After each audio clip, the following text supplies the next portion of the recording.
नमस्कार दोस्तों, ढोल में पोल चैनल में आप सब मित्रों का हार्दिक स्वागत करता हूं। दोस्तों, हमारे प्राचीन ग्रंथों में जो कि ब्राह्मण ऋषियों ने लिखे, उनमें ब्राह्मणों की महिमा बहुत बढ़ा चढ़ा करके वर्णित की है। और यहाँ तक कि जिन क्षत्रियों के सहारे, जिन राजाओं के सहारे वो पलते थे, उनके भी वो नीति नियंता बने हुए थे। उनसे नियम बनाकर, कानून बनाकर राजाओं से पालन कराते थे, राजाओं से दान दक्षिणा पाते थे। तमाम संस्कारों के नाम पर उनके आश्रित रहकर पलते थे, अपनी जीविका चलाते थे। लेकिन दोस्तों, ब्राह्मणों का करिश्मा इतना रहा कि उन्होंने क्षत्रियों को हमेशा अपने से नीचा ही रखा। और ब्राह्मणों और क्षत्रियों में प्राचीन काल में तमाम संघर्ष होते रहे अपने वर्चस्व के लिए। देखिए, रामचंद्र जी के जो कुलगुरु थे वशिष्ठ जी भी, जो विश्वामित्र जी क्षत्रिय थे और जो राम को, लक्ष्मण को लेके गए हैं राक्षसों से अपनी यज्ञों को बचाने के लिए, राक्षसों से अपनी रक्षा कराने के लिए और राक्षसों को मरवाने के लिए, जो विश्वामित्र जी लेके गए हैं वो क्षत्रिय थे। और वो कभी राजा भी बताए जाते हैं, उनके पास अक्षौहिणी सेना भी थी। तो दोस्तों, वशिष्ठ जी से उनका टकराव होता है, क्योंकि वशिष्ठ जो है ब्रह्मऋषि माने जाते हैं, ब्रह्मऋषि थे ब्राह्मण होने के नाते, और वो राजऋषि कहलाए बाद में। लेकिन उनको जो है वशिष्ठ ने कभी अपने समकक्ष दर्जा नहीं दिया, क्योंकि वो ब्रह्मऋषि थे। टकराव बहुत होता है, ये कहानी बड़ी विचित्र है। और ब्राह्मण और क्षत्रिय संघर्ष की एक कथा है इसमें। बालकांड में श्रीमद् वाल्मीकि रामायण प्रथम भाग में, गीता प्रेस गोरखपुर की, पृष्ठ नंबर 132, 52वां सर्ग। दोस्तों, तो ये बड़ा रोचक विषय है कि वशिष्ठ जी किस प्रकार विश्वामित्र से टकराते हैं। और वशिष्ठ जी के आगे वो सिर्फ उनकी गाय सेना को मार देती है, उनकी अक्षौहिणी सेना को, विश्वामित्र जी की को। और उनके सारे अस्त्र शस्त्र निष्फल हो जाते हैं राजा विश्वामित्र के। केवल उनके एक दंड के आगे, वशिष्ठ जी का एक डंडा ही उनके हौसले पस्त कर देता है, यानी उन्हें हरा देता है। तो दोस्तों, बड़ा ही रोचक प्रसंग है ये। आइए सुनते हैं कि महर्षि वशिष्ठ द्वारा विश्वामित्र का सत्कार। एक बार जो है वो पहुंचते अपनी अक्षौहिणी सेना को लेके, घूमते घुमाते हुए, तो वो जो है बहुत उनका सत्कार करते हैं वशिष्ठ जी। और देखिए आगे फिर क्या होता है। तो एक समय की बात है, ये कथा सुना रहे हैं। कदाचित तो महे तेजा योजित्वा बरूथनीम अक्षौहिणी परिवृत्ता परिचक्राम मेदिनीम। 21वां श्लोक, पृष्ठ नंबर 131, बालकांड 51वां सर्ग। एक समय की बात है, महातेजस्वी राजा विश्वामित्र सेना एकत्र करके एक अक्षौहिणी सेना के साथ पृथ्वी पर विचरने लगे। देखिए, सेना वैसे तो लड़ाई के काम आती है, लेकिन वो विश्वामित्र जी के साथ विचरण करने के लिए निकल पड़ी। वे अनेकानेक नगरों, राष्ट्रों, नदियों, बड़े बड़े पर्वतों और आश्रमों में क्रमशः विचरते हुए महर्षि वशिष्ठ के आश्रम पर आ पहुँचे, जो नाना प्रकार के फूलों, लताओं और वृक्षों से शोभा पा रहा था। नाना प्रकार के मृग, वन्य पशु वहाँ सब ओर फैले हुए थे, तथा सिद्ध और चारण उस आश्रम में निवास करते थे। तम दृष्टा परमपीड़ितो विश्वामित्रो महाबल प्रणतो विनयाद वीरो वशिष्ठम जपतांबरम। श्लोक नंबर 132 पृष्ठ। जप करने वालों में श्रेष्ठ वशिष्ठ का दर्शन करके महाबली वीर विश्वामित्र बड़े प्रसन्न हुए और विनय पूर्वक उन्होंने उनके चरणों में प्रणाम किया। विश्वामित्र जी ने, स्वागतम तब चैत्युक्तुम वशिष्ठेन महात्मना आसमनम चास्य भगवानम वशिष्ठो व्यादेश। 2 नंबर श्लोक। तब महात्मा वशिष्ठ ने कहा, राजन, तुम्हारा स्वागत है। ऐसा कहकर भगवान वशिष्ठ ने उन्हें बैठने के लिए आसन दिया। उपविष्टाय च तदा विश्वामित्राय धीमते यथा न्यायम मुनिमर्ह फलमूलम पारहत। तीसरा श्लोक। जब बुद्धिमान विश्वामित्र आसन पर विराजमान हुए तब मुनिवर वशिष्ठ ने उन्हें विधिपूर्व फलमूल का उपहार अर्पित किया। वशिष्ठ जी से वह आतिथ्य सत्कार ग्रहण करके राज श्रोमणी महातेजस्वी विश्वामित्र ने उनके तप अग्निहोत्र शिष्य वर्ग और लता वृक्ष आदि का कुशल समाचार पूछा। फिर वशिष्ठ जी ने उन नृपश्रेष्ठ से सबके कुशल होने की बात बताई। सुखोपविष्टम राजानाम विश्वामित्रं महातपः प्रप्रखं जप्ता श्रेष्ठो वशिष्ठो ब्रह्मण स्वतः। श्लोक नंबर 6। फिर जप करने वालों में श्रेष्ठ ब्रह्म कुमार महातपस्वी वशिष्ठ ने वहाँ सुखपूर्वक बैठे हुए राजा विश्वामित्र से इस प्रकार पूछा। क्या पूछा? राजन, कंचते कुशलम राजन कंचता धर्मेण रंजयन प्रजा पालयसे राजन राजव्रतेन धार्मिक। 7वां श्लोक। राजन, तुम सकुशल तो हो ना? धर्मात्मा नरेश, क्या तुम धर्मपूर्वक प्रजा को प्रसन्न रखते हुए राजोचित रीति नीति से प्रजा का पालन तो करते हो ना? शत्रुसूदन, विश्वामित्र जी कहते हैं, शत्रुसूदन, क्या तुमने अपने भृत्यों का, अभी वशिष्ठ जी कह रहे हैं, शत्रुसूदन, क्या तुमने अपने भृत्यों का, नौकरों का अच्छी तरह से भरण पोषण किया है? क्या वे तुम्हारी आज्ञा के अधीन रहते हैं? क्या तुमने समस्त शत्रुओं पर विजय पाली है? शत्रुओं का संताप देने वाले पुरुष सिंह निष्पाप नरेश, क्या तुम्हारी सेना कोष मित्र वर्ग तथा पुत्र पौत्र आदि सब सकुशल हैं? तब महातेजस्वी राजा विश्वामित्र ने विनयशील महर्षि वशिष्ठ को उत्तर दिया, हाँ भगवान, मेरे यहाँ सर्वत्र कुशल है। श्लोक नंबर 11। हिंदी में ही सुनाता हूँ दोस्तों, बहुत समय हो जाएगा और बड़ा रोचक प्रसंग है। आपसे अनुरोध करता हूँ कि इस वीडियो को पूरा देखें आप। तत्पश्चात वे दोनों धर्मात्मा पुरुष बड़ी प्रसन्नता के साथ बहुत देर तक परस्पर वार्तालाप करते रहे। उस समय एक दूसरे के साथ बड़ा प्रेम हो गया। रघुनंदन, बातचीत करने के पश्चात भगवान वशिष्ठ ने विश्वामित्र से हंसते हुए इस प्रकार कहा, महाबली नरेश, तुम्हारा प्रभाव असीम है। मैं तुम्हारा और तुम्हारी सेना का यथायोग्य आतिथ्य सत्कार करना चाहता हूँ। वशिष्ठ जी कहते हैं, तुम्हारी सेना का और तुम्हारा मैं भलीभांत आतिथ्य और सत्कार करना चाहता हूँ। तुम मेरे इस अनुरोध को स्वीकार कीजिए। राजन, तुम मेरे अतिथियों में श्रेष्ठ हो, इसलिए यत्नपूर्वक तुम्हारा सत्कार करना मेरा कर्तव्य है। अतः मेरे द्वारा किए गए इस सत्कार को तुम ग्रहण करो। वशिष्ठ के ऐसा कहने पर महाबुद्धिमान राजा विश्वामित्र ने कहा, मुने, आपके सत्कार पूर्ण वचनों से मेरा पूर्ण सत्कार हो गया। आपके मीठे वचनों से ही मेरा पूर्ण सत्कार हो गया।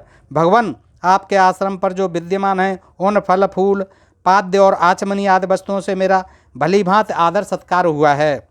सबसे बढ़कर जो आपका दर्शन हुआ, इससे मेरी पूजा हो गई। विश्वामित्र जी कहते हैं, महाज्ञानी महर्षि, आप सर्वथा मेरे पूजनीय हैं।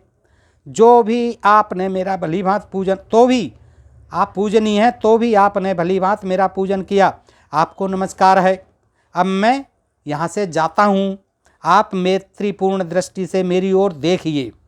ऐसा कहते हुए राजा विश्वामित्र से उदार चेता धर्मात्मा वशिष्ठ ने निमंत्रण स्वीकार करने के लिए बार बार आग्रह किया। वो चलने के लिए थे, वो कहा बस इतना ही बहुत है आपका सत्कार, लेकिन फिर भी वशिष्ठ जी बार बार उनका सत्कार और भलीभांत करने के लिए आग्रह करते रहे। तब गाधनंद विश्वामित्र ने उन्हें उत्तर देते हुए कहा, बहुत अच्छा, चलो ठीक है, आप नहीं मानते हो वशिष्ठ जी, तो मुझे आपकी आज्ञा स्वीकार है। मुनिवर, आप मेरे पूज्य हैं, आपकी जैसी रुचि हो, आपको जो प्रिय लगे वही करो। श्लोक नंबर 19। एव मुक्तस्तथा तेन वशिष्ठो जपतांबरः आजुहाव ततः प्रीतः कलमार्षि धूत कल्पसाम। श्लोक नंबर 20। राजा के ऐसा कहने पर जप करने वालों में श्रेष्ठ मुनिवर वशिष्ठ बड़े प्रसन्न हुए। उन्होंने अपनी उस चित्तकबरी होम धेनु को बुलाया। अब देखिए, ये झगड़े का सौदा अब तय हुआ कि इस प्रकार जब आतिथ्य स्वीकार कर लिया विश्वामित्र जी ने कहा, आप नहीं मानते हो तो चलो करिए आप हमारी सेवा, कोई बात नहीं, वैसे तो आप हमारे पूज्य हैं। तो राजा के ऐसा कहने पर जप करने वालों में श्रेष्ठ मुनिवर वशिष्ठ बड़े प्रसन्न हुए। उन्होंने अपनी उस चित्तकबरी होम धेनु को बुलाया, गाय को बुलाया, जिसके पाप अथवा मैल धुल गए थे, वह कामधेनु थी। जिसके मैल धुल गए थे, जिसके पाप सारे धुल चुके थे, गाय के पवित्र थी, और उसका नाम था कामधेनु। उसे बुलाकर ऋषि ने कहा सबले, उसको सबले कहा, संबोधन किया गाय को, शीघ्र आओ आओ और मेरी यह बात सुनो। अपनी गाय से कहते हैं वशिष्ठ जी। गाय भी ये बड़ी करामाती थी दोस्तों, देखिएगा। मैंने सेना सहित इन राज ऋषि का, गाय से कह रहे हैं, इन राज ऋषि का सेना सहित महाराजाओं के योग्य उत्तम भोजन आदि के द्वारा आतिथ्य सत्कार करने का निश्चय किया है। तुम मेरे इस मनोरथ को सफल करो। मैं इनका और इनकी सेना का आतिथ्य करना स्वीकार किया है, इसलिए आप मेरे सारे मनोरथों को पूरा करो और उत्तम उत्तम भोजन बना दीजिए। यस्य यस्य था काम शंकर सेभिम पूजितम तथा सर्वकाम दृग दिव्ये अभिवर्षकृते मम। 22 नंबर श्लोक। षड्रस भोजनों से जिसको जो जो पसंद हो, षड्रस भोजनों में से जिसको जो जो पसंद हो उसके लिए वह सब प्रस्तुत कर दो। हे गाय देवी, आप सारे षड्रस व्यंजन, 16 रस के व्यंजन आप सभी यहाँ प्रस्तुत कर दो। दिव्य कामधेनु, आज मेरे कहने से इन अतिथियों के लिए अभीष्ट वस्तुओं की वर्षा कर दो। सारे मिष्ठानों की, सारे पकवानों की झड़ी लगा दो। तो सबले सरस पदार्थ, अन्न पान, लेय, चटनी आदि और चोष्य, चूसने की वस्तु से युक्त भांत भांत के अन्नों की ढेरी लगा दो। सभी आवश्यक वस्तुओं की सृष्टि कर दो। शीघ्रता करो, विलंब न होने पाए। काश ऐसी गाय आज भी होती दोस्तों, तो इस भारत देश की गरीबी मिट जाती। शत्रुसूदन महर्षि वशिष्ठ के ऐसा कहने पर चित्त कबरे रंग की उस कामधेनु ने जिसकी जैसी इच्छा थी उसके लिए वैसे ही सामग्री जुटा दी। श्लोक नंबर 1, 53वां सर्ग। ईख, मधु, लाबा, मैरेय, श्रेष्ठा सब, पानक रस आदि नाना प्रकार के बहुमूल्य भक्ष्य पदार्थ प्रस्तुत कर दिए। बस उन्होंने हुक्म किया वशिष्ठ जी ने, और गाय ने ईख, मधु, शहद, शराब, लाबा, मैरे नाम की शराब, श्रेष्ठ आसव और भी आसव वही शराब, पानक रस आदि नाना प्रकार के बहुमूल्य खाद्य पदार्थ प्रस्तुत कर दिए। गरम गरम भात के पर्वत के सदृश ढेर लगा दिए, भात के ढेर लगा दिए गरम गरम के। मिष्ठान, खीर और दाल भी तैयार हो गई। दूध, दही और घी की तो नहरें बह चलीं, नहरें बहने लग गईं, दूध की, घी की और दही की। देखिए गाय कितनी करामाती थी दोस्तों। भांत भांत के सुस्वाद रस, खांडव तथा नाना प्रकार के भोजनों से भरी हुई चांदी की सहस्त्रों थालियां सज गईं। चांदी की सब मिष्ठानों से, पकवानों से, अन्नों से भरी हुई, फल फूलों से भरी हुई तमाम चांदी की हजारों थालियां सज गईं। श्री राम, ये श्री राम जी को सुना रहे हैं कथा महर्षि सतानंद जी, जो गौतम ऋषि के पुत्र थे, अहिल्या के पुत्र थे, वो उनके भी गुरु थे राम जी के। तो श्री राम महर्षि वशिष्ठ ने विश्वामित्र जी की, और विश्वामित्र जी के सामने ही सुना रहे हैं जब वो जंगल में हैं, तो वहाँ पे मिले हैं और विश्वामित्र जी के बारे में कहते हैं कि राम जी आपको पता नहीं है, ये बहुत महान हैं विश्वामित्र जी, इनकी बारे में मैं जानता हूँ और हजारों सालों से जानता हूँ, मैं आपको सुनाता हूँ। तो वो कथा ये सुना रहे हैं। तो श्री राम महर्षि वशिष्ठ ने विश्वामित्र जी की सारी सेना के लोगों को भली भांत तृप्त कर दिया भोजन से।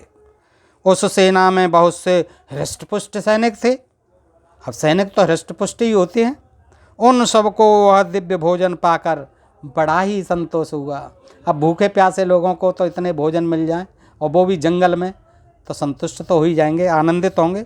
राजर्षि विश्वामित्र भी उस समय अंतःपुर की रानियों, ब्राह्मणों, पुरोहितों के साथ बहुत ही हृष्टपुष्ट हो गए। वो भी रानियों के साथ, अंतःपुर की रानियों के साथ, ब्राह्मणों और पुरोहितों के साथ घूम रहे थे, सेना के साथ घूम रहे थे, सब खा पी के वो भी, विश्वामित्र जी भी संतुष्ट हो गए।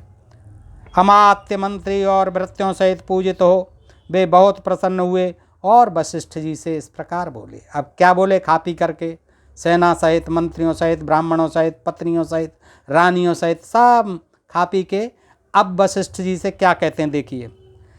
पूजतो अहम त्वया ब्रह्मणा पूजा हर्णेन सुसकृतः श्रूयतां दास्यामि वाक्ये वाक्यम विशारदो। 8वां श्लोक।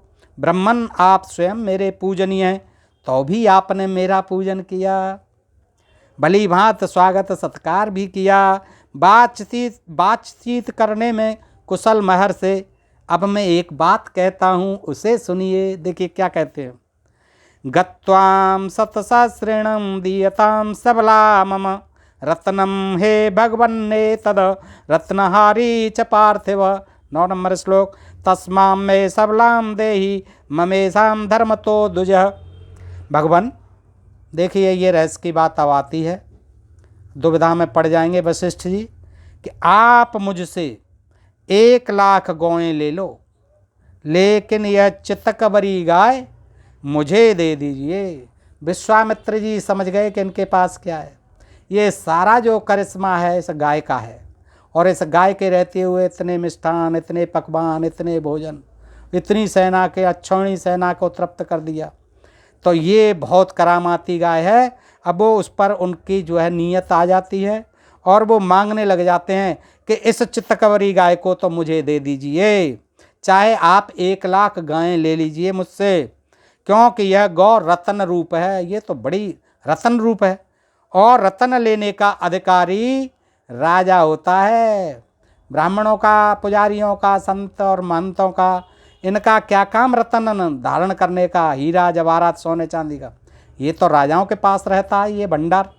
तो वो रत्न है, गाय जो है रत्न रूप है, और रत्नों का अधिकारी राजा होता है।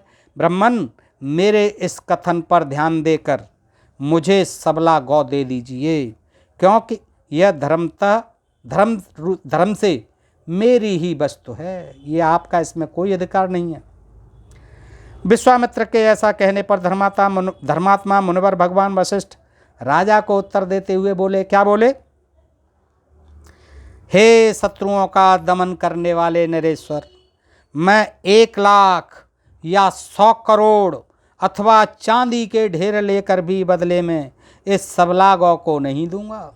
चाहे आप मुझे 1 लाख गाय दें, 100 करोड़ गाय दें और चांदी के ढेर लगा दें, उसके बदले में भी मैं इस सबला गाय को नहीं दूंगा। ये सबला है, ये बल सहित है, शक्तिशाली है, यह मेरे पास से अलग होने योग्य नहीं है। मैं इससे जुदा नहीं हो सकता, ये मुझसे जुदा नहीं हो सकती।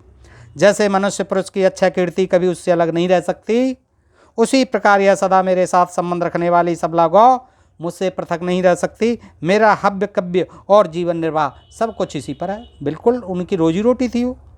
मेरे अग्निहोत्र, बल, होम, स्वाहा, सटकार और भांत भांत की विद्याएं इस कामधेन के ही अधीन है। राजर्षि, मेरा यह सब कुछ इस गौ के ही अधीन है। मेरा जीवन भी इस गौ के अधीन है, इसमें संशय नहीं है। मैं सच कहता हूँ, यह गौ ही मेरा सर्वस्व है और यही मुझे सब प्रकार से संतुष्ट करने वाली है। राजन, बहुत से ऐसे कारण हैं जिनसे बाध्य होकर मैं यह सबला गौ आपको नहीं दे सकता, हरगिज नहीं दे सकता। वशिष्ठ जी के ऐसा कहने पर बोलने में कुशल विश्वामित्र अत्यंत क्रोधपूर्वक, गुस्सा आ गया उन्हें, क्रोध आ गया विश्वामित्र जी को, और इस प्रकार बोले। मुने, मैं आपको 14,000 ऐसे हाथी दे रहा हूँ जिनके कसने वाले रस्से, गले के आभूषण और अंकुश भी सोने के बने हैं। ऐसे रस्से भी उनके, और कितने 14,000 हाथी जिनके कसने के रस्से, गले के आभूषण और अंकुश भी सोने के बने हैं, और उन सब से वे हाथी विभूषित होंगे। 14,000 हाथी दूंगा। देखिए, उत्तम व्रत का पालन करने वाले मुनीश्वर, इसके सिवा मैं 800 सुवर्ण में 800 सुवर्ण में सोने के रथ प्रदान करूंगा, जिनमें शोभा के लिए सोने के घुंघरू लगे होंगे, और हर एक रथ में 4-4 सफ़ेद रंग के जुते हुए घोड़े होंगे तथा अच्छी जाति और उत्तम देश में उत्पन्न महातेजस्वी 11,000 घोड़े भी आपकी सेवा में अर्पित करूँगा। देखिए कितना धन दे रहे हैं विश्वामित्र जी। आखिर में राजा थे। इतना ही नहीं, नाना प्रकार के रंग वाली नई अवस्था की, यौवन अवस्था की जवान 1 करोड़ गाय भी दूंगा, नाना रंग के रंग वाली 1 करोड़ गाय भी दूंगा, परंतु यह सबला गौ मुझे दे दीजिए। द्विज श्रेष्ठ, इनके अतिरिक्त भी आप जितने रतन या जितना सुवर्ण लेना चाहें आप सबको देने के लिए मैं तैयार हूँ, किंतु यह चित्तकवरी गाय मुझे दे दीजिए। श्लोक नंबर 21, प्रश्न नंबर 134। एव मुक्तस्तु भगवान विश्वामित्रेण धीमता न दास्यामीति सबलाम प्राह राजनं कथंचन। 22वां श्लोक। बुद्धिमान विश्वामित्र के ऐसा कहने पर भगवान वशिष्ठ बोले, राजन, मैं यह चित्तकवरी गाय तुम्हें किसी भी कीमत पर नहीं दूंगा। यही मेरा रत्न है। एतदेव हि मे रत्न में तदेव हि मे धनम एतदेव हि सर्वस्तु में तदेव हि जीवितम। श्लोक नंबर 23। यही मेरा रत्न है, यही मेरा धन है, यही मेरा सर्वस्व है और यही मेरा जीवन है। राजन, मेरे दर्श पौर्णमास प्रचुर दक्षिणा वाले यज्ञ तथा भांत भांत के पुण्यक्रम यह गाय है, इसलिए मेरा सब कुछ इस पर निर्भर है। नरेश्वर, मेरे सारे शुभ कर्मों का मूल यही है, इसमें संशय नहीं है। बहुत व्यर्थ बात करने से क्या लाभ। मैं इस कामधेनु को कदापि नहीं दूंगा, कदापि नहीं दूंगा। हे श्री राम जी सुनिए, जब वशिष्ठ मुनि किसी तरह भी उस कामधेनु गाय को देने के लिए तैयार न हुए, तब राजा विश्वामित्र उस चित्तकवरे रंग की धेनु को बलपूर्वक घसीट ले चले। छत्री थे, राजा थे, 1 अक्षौणी सेना साथ में थी। वशिष्ठ जी की क्या चलती है इसमें, नहीं दे रहे राजीबाजी से, उन्होंने बलपूर्वक घसीट के ले चले गाय को। रघुनंदन महामनस्वी राजा विश्वामित्र के द्वारा इस प्रकार ले जाती हुई वह गाय शोकाकुल हो मन ही मन रो पड़ी और अत्यंत दुखित हो विचार करने लगी। क्या विचार करने लगी? अहो, क्या महात्मा वशिष्ठ ने मुझे त्याग दिया है, जो ये राजा के सिपाही मुझे दीन और अत्यंत दुखिया गाय को इस तरह बलपूर्वक ले जा रहे हैं। पवित्र अंतःकरण वाले उन महर्षि का मैंने क्या अपराध किया है? गाय कह रही है रोते रोते अपने मन में कि वे धर्मात्मा मुनि मुझे निरपराध और अपना भक्त जानकर भी त्याग रहे हैं। शत्रुसूदन यह सोचकर वह गाय बारंबार लंबी सांस लेने लगी और राजा के उन सैकड़ों सेवकों को झटक कर उस समय महातेजस्वी वशिष्ठ मुनि के पास बड़े बेग से दौड़ के जा पहुंची। वशिष्ठ के पास छूट के उनसे सैनिकों से वह सबला गौ वायु के समान बेग से उन महात्मा के चरणों के समीप गई और उनके सामने खड़ी हो मेघ के समान गंभीर स्वर से रोती चीत्कार करती हुई उनसे इस प्रकार बोली। क्या बोली? भगवान ब्रह्मकुमार, क्या आपने मुझे त्याग दिया, जो ये राजा के सैनिक मुझे आपके पास से दूर लिए जा रहे हैं? उसके ऐसा कहने पर ब्रह्मर्षि वशिष्ठ शोक से संतप्त हृदय वाली दुखिया बहन के समान उस गौ से इस प्रकार बोले। क्या बोले? सबले, मैं तुम्हारा त्याग नहीं करता, तुमने मेरा कोई अपराध नहीं किया है। ये महाबली राजा अपने बल से मतवाले होकर तुमको मुझसे छीन कर ले जा रहे हैं। ये मतवाले राजा अपने बल से मतवाले हो रहे हैं और तुमको मुझसे बलपूर्वक छीन के ले जा रहे हैं। मेरा बल इनके समान नहीं है। वशिष्ठ जी कहते हैं मेरा बल इनके समान नहीं है। राजा हैं ये, विशिष्ट है आजकल ये राजा के पद पर प्रतिष्ठित हैं और ये आजकल राजा के पद पर भी प्रतिष्ठित हैं। विश्वामित्र जी प्रतिष्ठित हैं। राजा, क्षत्रिय तथा इस पृथ्वी के पालक होने के कारण ये बलवान हैं। वशिष्ठ जी स्वीकारते हैं कि ये राजा भी हैं, क्षत्रिय भी हैं और इस पृथ्वी के पालनहार होने के कारण बलवान भी हैं। इनके पास हाथी, घोड़े और रथों से भरी हुई यह अक्षौहिणी सेना है। लाखों सैनिक हैं इसमें, जिसमें हाथियों के हौदों पर लगे हुए ध्वज सब ओर फहरा रहे हैं। इस सेना के कारण भी ये मुझसे प्रबल हैं। सेना इनके पास, मेरे पास क्या है? एक मैं हूँ और एक मेरी आप हो गए। वशिष्ठ जी के ऐसा कहने पर बातचीत के मर्म को समझने वाली उस कामधेनु ने उस अनुपम तेजस्वी ब्रह्मऋषि से यह विनयपूर्वक बात कही। अब कामधेनु ने विनयपूर्वक बात कही, क्या कही? ब्राह्मण क्षत्रिय का बल कोई बल नहीं है। गाय कहती है, देखिए वशिष्ठ जी से कहती है कि ब्राह्मण क्षत्रिय का बल कोई बल नहीं है, ब्राह्मण ही क्षत्रिय आदि से अधिक बलवान होते हैं। ये वशिष्ठ जी को गाय बता रही है कामधेनु। ब्राह्मण ही क्षत्रिय आदि से अधिक बलवान होते हैं। ब्राह्मण का बल दिव्य है, अनुपम है। वह क्षत्रिय बल से अधिक प्रबल होता है। न बलम क्षत्रियास्युरो ब्राह्मणा बलवत्तरा ब्राह्मण ब्रह्म बलम दिव्यम छात्राम च बलवत्तरम। 14वां श्लोक, प्रश्न नंबर 136। ब्राह्मण क्षत्रिय का कोई बल नहीं है, ब्राह्मण ही क्षत्रिय आदि से अधिक बलवान होते हैं। ब्राह्मण का बल दिव्य है, वह क्षत्रिय बल से अधिक प्रबल होता है। गाय ने कहा आपका बल अप्रमेय है, इसकी कोई उपमा नहीं दी जा सकती। अप्रमेय, अप्रतिमा है, अनोखा है, अनूठा है। महापराक्रमी विश्वामित्र आपसे अधिक बलवान नहीं है। आपका तेज दुर्धर्ष है। महातेजस्वी महर्षि, मैं आपके ब्रह्मबल से परिपुष्ट हुई हूँ, आपके ब्रह्मबल से मोटी ताजी हुई हूँ, पली हूँ, परिपुष्ट हुई हूँ।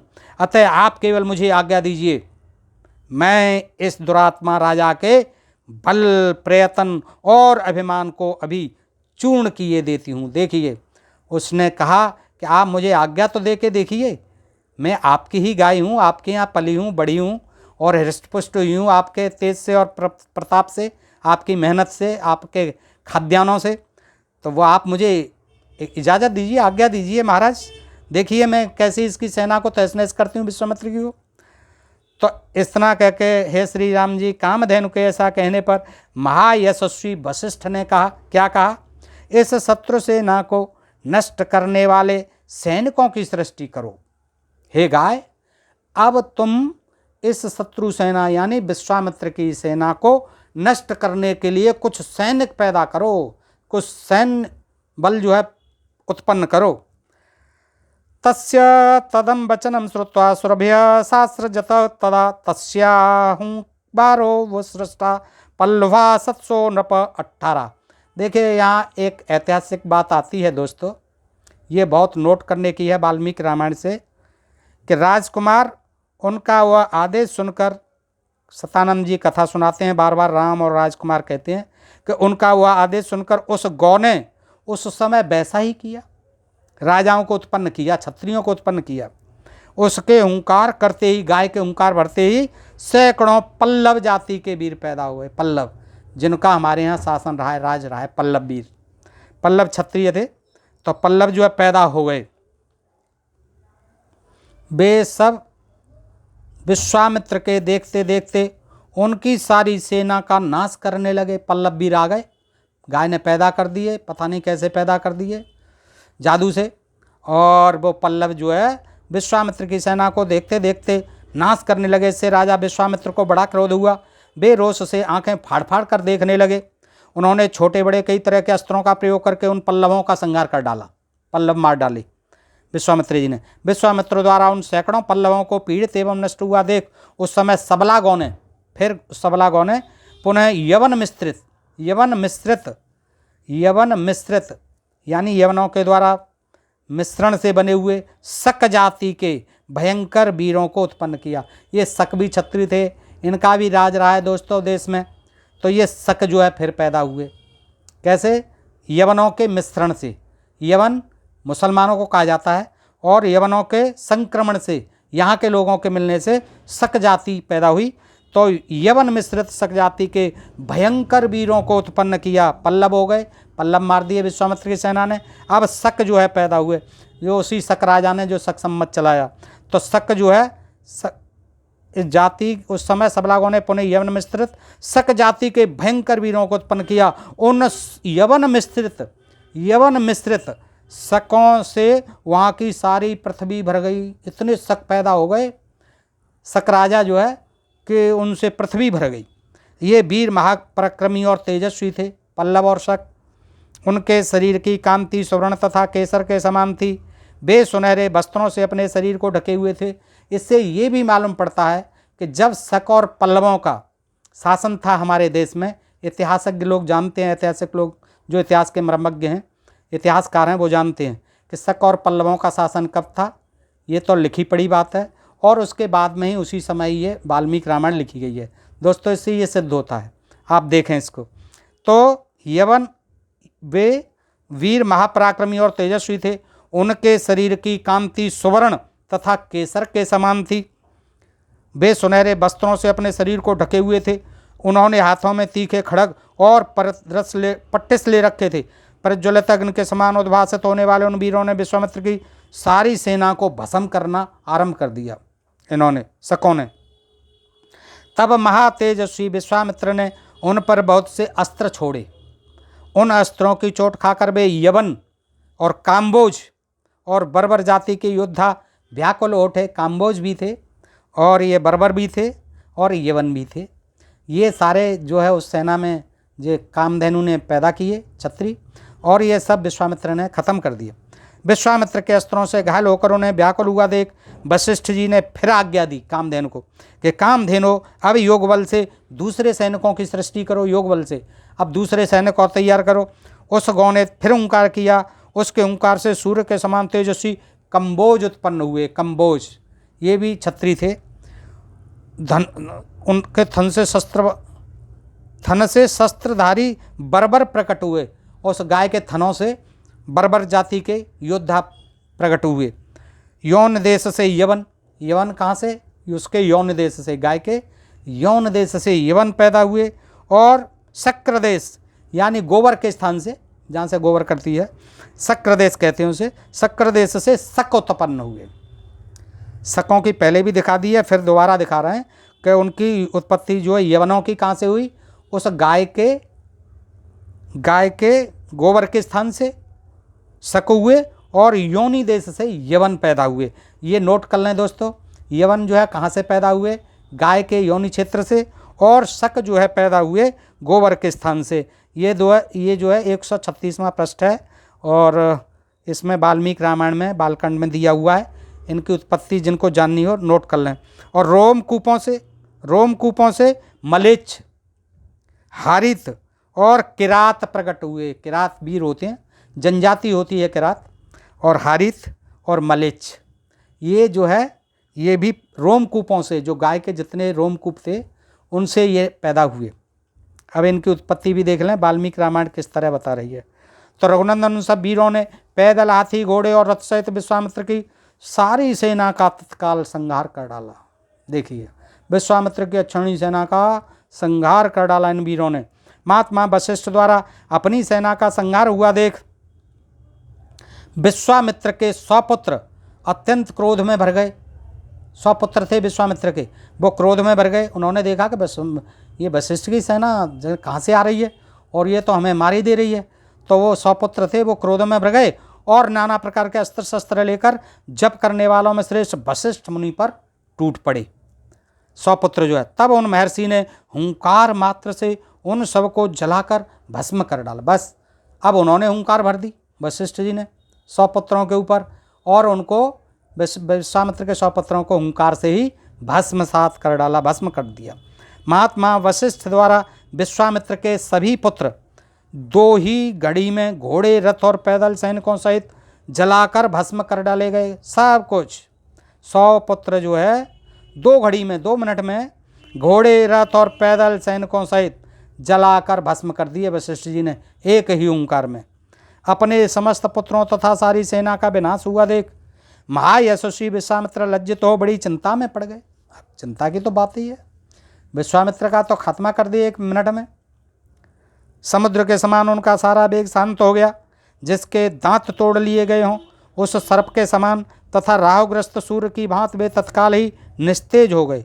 पुत्र और सेना दोनों के मारे जाने से वे पंख कटे हुए पक्षी के समान दीन हो गए।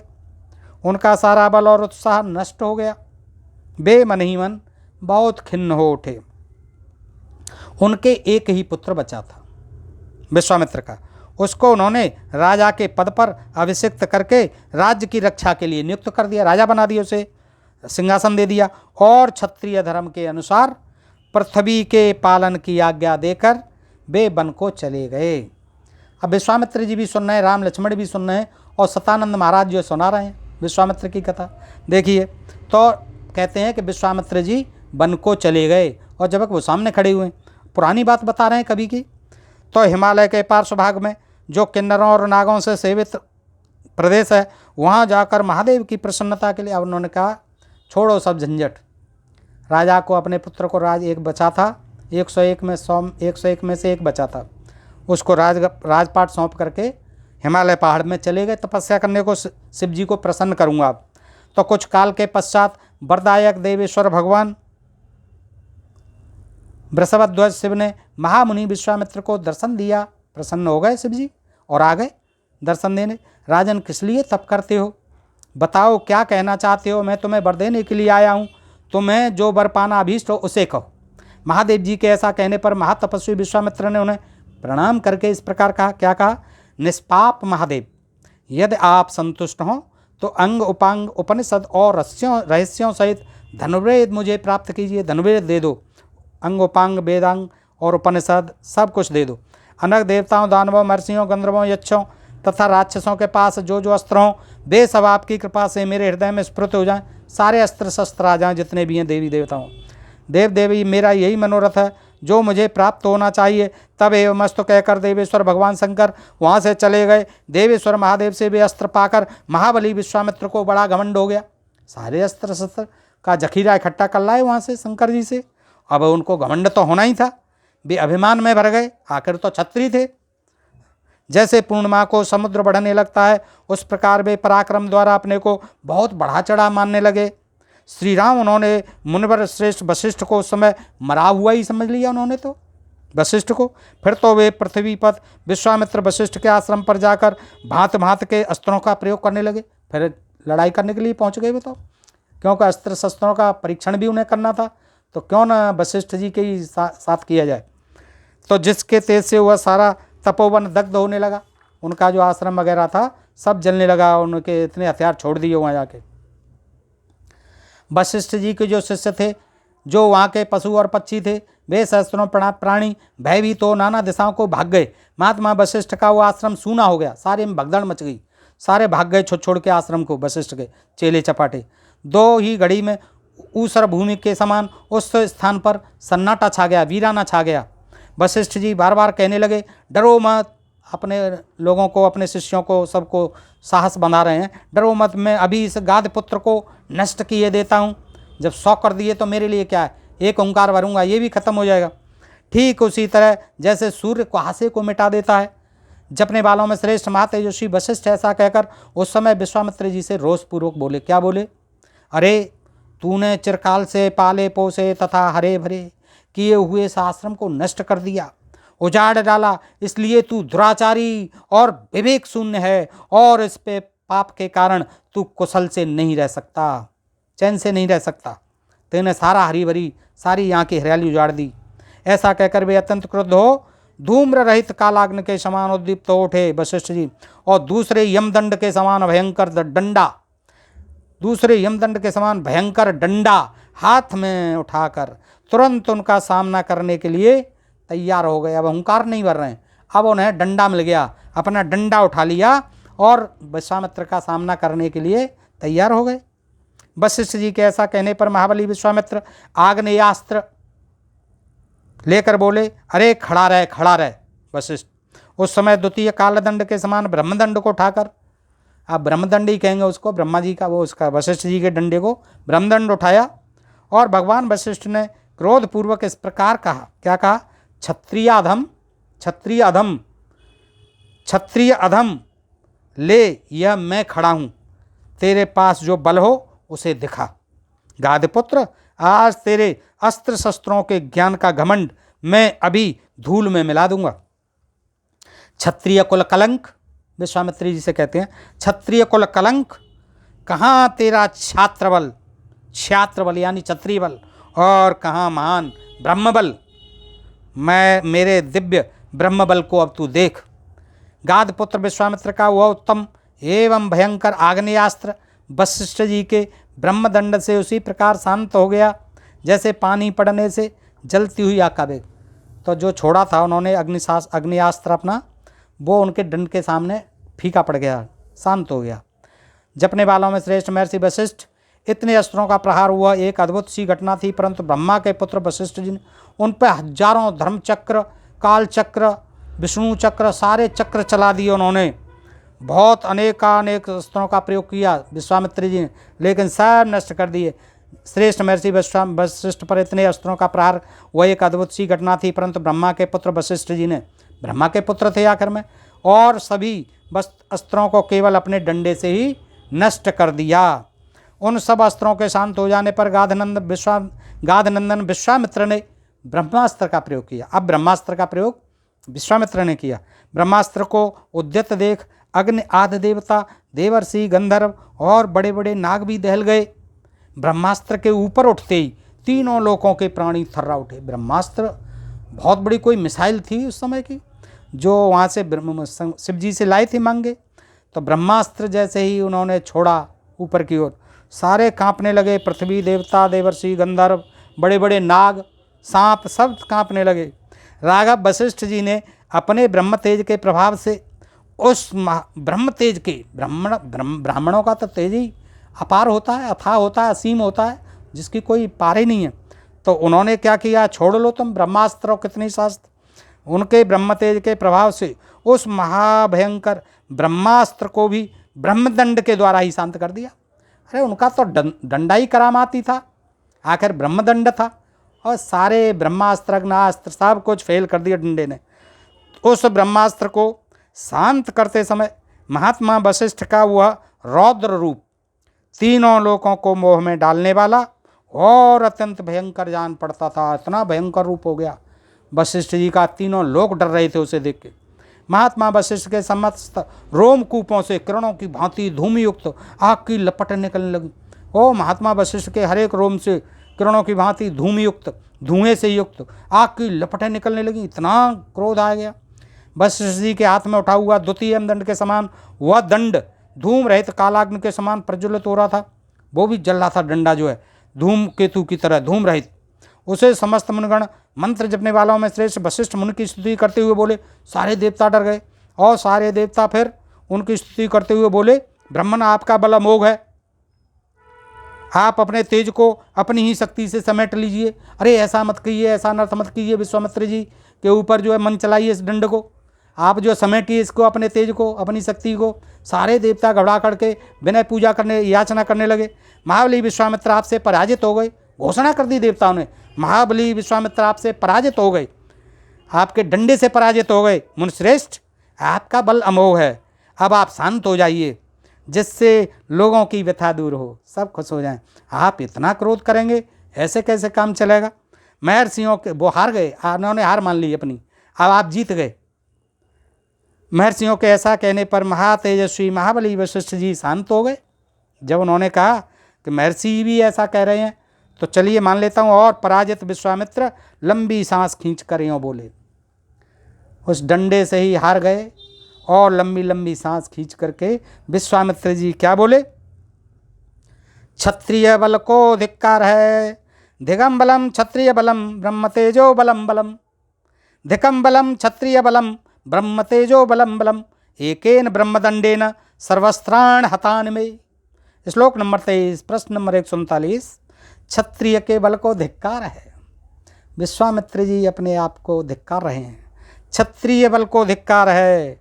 ब्रह्म तेज से प्राप्त होने वाला बल ही वास्तव में बल है, ब्राह्मणों का ही बल, जो ब्रह्म तेज से युक्त है, ब्रह्म बल, वही बल श्रेष्ठ है। क्षत्रिय बल बेकार है, क्योंकि आज एक ब्रह्मदंड ने मेरे सभी अस्त्र नष्ट कर दिए। देखिए, इसलिए वो अपने को धिक्कार रहे हैं कि एक डंडे ने मेरे सारे अस्त्र, इसलिए ब्राह्मणों का तो दंड भी बहुत बड़ा अस्त्र है, और ब्रह्म ज्ञान, ब्रह्म दंड और ब्रह्म ऋषि की उपाधि, ये सब होनी चाहिए।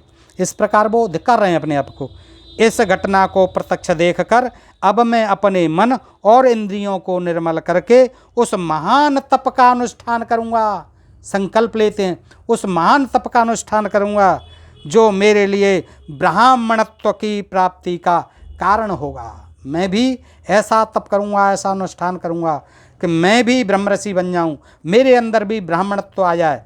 तो इस प्रकार जो है विश्वामित्र जी अब ब्रह्मऋषि बनने के लिए अब तपस्या करेंगे। दोस्तों आगे के प्रसंग भी बड़े विचित्र हैं और अच्छे हैं, सुंदर हैं, वो भी मैं प्रस्तुत करूंगा आगे के वीडियो में। आज के लिए इतना ही। सुनने के लिए धन्यवाद। और आपसे एक ही अनुरोध, अपने प्रिय चैनल ढोल में पोल को सब्सक्राइब करते रहें। नमस्कार दोस्तों।